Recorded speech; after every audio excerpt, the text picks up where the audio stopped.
Assalamualaikum warahmatullahi wabarakatuh. Salam jumpa kembali dalam mata kuliah Sistem Informasi Manajemen Pemerintahan bersama saya Imam Tri Karso Hadi. Mudah-mudahan di kesempatan ini para mahasiswa Universitas Indonesia Mandiri dalam keadaan sehat walafiat dan terus semangat untuk menimba ilmu sehingga bermanfaat di masa mendatang. Pada kesempatan ini kita akan mengupas tentang metodologi pengembangan sistem informasi dalam sistem informasi manajemen pemerintahan.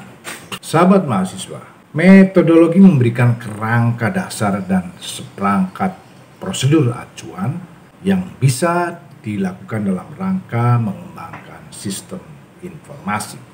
Biasanya metodologi ini menjelaskan berbagai tahapan mulai dari proses inisiasi sampai dengan review implementasi.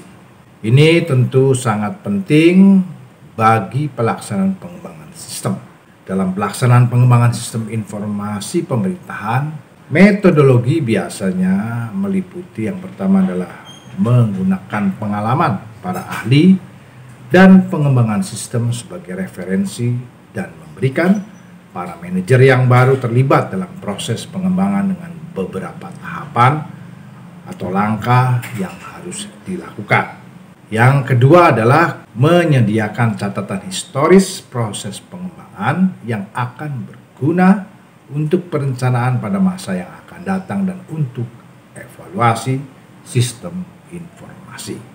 Kemudian yang ketiga adalah membuat para manajer lebih baik dalam mengawasi progres upaya pengembangan dan meningkatkan penggunaan hasil. Yang keempat adalah mengizinkan transfer desain dari satu aplikasi ke aplikasi yang lain dan mentransfer satu personil dari satu proyek ke proyek yang lain. Sahabat mahasiswa, sebelum sistem informasi dikembangkan, terlebih dahulu harus diuji proses tugas-tugas yang biasa dilakukan terkait dengan sistem informasi, interaksi di dalam instansi. Sistem informasi didesain untuk mengkomputerisasi dan mendukung tugas-tugas sehingga akan meningkatkan efektivitas, efisiensi, dan produktivitas tugas pemerintah. Tanpa mempersingkat pelaksanaan tugas, tak akan ada pernah terjadi arus informasi yang singkat. Ada 3 jenis upaya pengembangan dalam sistem informasi pemerintahan yang kita kenal, yaitu pertama adalah sistem informasi yang menggunakan software buatan, yang kedua adalah sistem informasi yang menggunakan paket software yang sudah ada, dan yang ketiga adalah rekayasa sistem informasi yang sudah ada. Adapun terkait dengan metode pengembangan sistem, ada 4 metode yang bisa digunakan dalam mengembangkan sistem. Yang pertama adalah metode terorientasi pada data, digunakan ketika data atau informasi diperlukan untuk melakukan tugas dasar lembaga. Metode ini cocok untuk memproses informasi yang berjumlah banyak dan prosedur yang sangat dinamis. Yang kedua adalah metode fungsional, digunakan manakala unit-unit organisasi dan komunikasi membentuk basis. Metode fungsional ini cocok untuk memproses prosedur dan aturan-aturan. Metode ini cocok untuk tugas-tugas yang terdefinisi secara baik. Yang ketiga adalah metode evolusioner, yang meliputi pengembangan yang berturut-turut. Bagian-bagian dari sistem dilakukan secara bertahap, dari yang lebih tinggi ke yang lebih rendah sehingga membentuk suatu totalitas sistem. Yang keempat adalah metode prototype, digunakan manakala kita menginginkan sistem masa depan. Model ini cocok untuk tugas-tugas yang tak terstruktur. Prototype merupakan metode di mana pengembangan model versi tes dilakukan sejak awal. Metode ini juga disebut dengan metode pengembangan sistem eksperimen, pengembangan sistem dengan prototipe atau pengembangan sistem interaktif. Itulah tadi kajian kita tentang metodologi pengembangan sistem informasi. Kemudian kita akan bahas juga tentang materi standarisasi sistem informasi pemerintahan. Kenapa hal ini harus dibahas? Karena standar memerankan peran yang sangat penting dalam pengembangan infrastruktur dan sistem informasi pemerintahan yang sehat tentunya. Kemampuan hardware, software, dan fasilitas komunikasi dan sistem informasi pemerintahan dijamin melalui standarisasi. Dan juga termasuk kemampuan dan berbagi data atau informasi dalam dan luar instansi pemerintah. Keuntungan sosial dan ekonomi dalam pengembangan sistem informasi sangat tergantung pada standarisasi karena standar merupakan alat untuk meningkatkan produktivitas, menghindari duplikasi pekerjaan, dan mengurangi risiko. Standarisasi penting karena mampu menghemat sumber daya, mempercepat pengembangan sistem informasi pemerintah, dan membantu pemerintah dalam mengikuti tren kemajuan teknologi informasi. Standar sistem informasi biasanya terdiri dari standar data, standar teknis, standar metodologi, dan standar keamanan. Sahabat mahasiswa dan mahasiswi kampus Merdeka yang saya banggakan.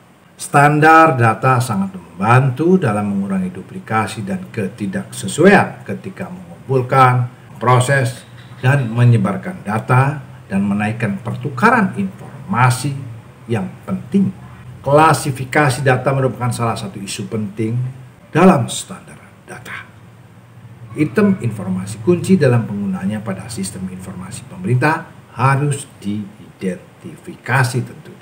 Standar teknis meliputi hardware, software, dan telekomunikasi. Sebagai dasar utama dari pengembangan sistem informasi, perangkat standar yang konsisten untuk deskripsi arsitektur teknis sistem informasi yang di dalamnya mencakup jaringan, mainframe, workstation, dan lain-lain yang harus dipilih.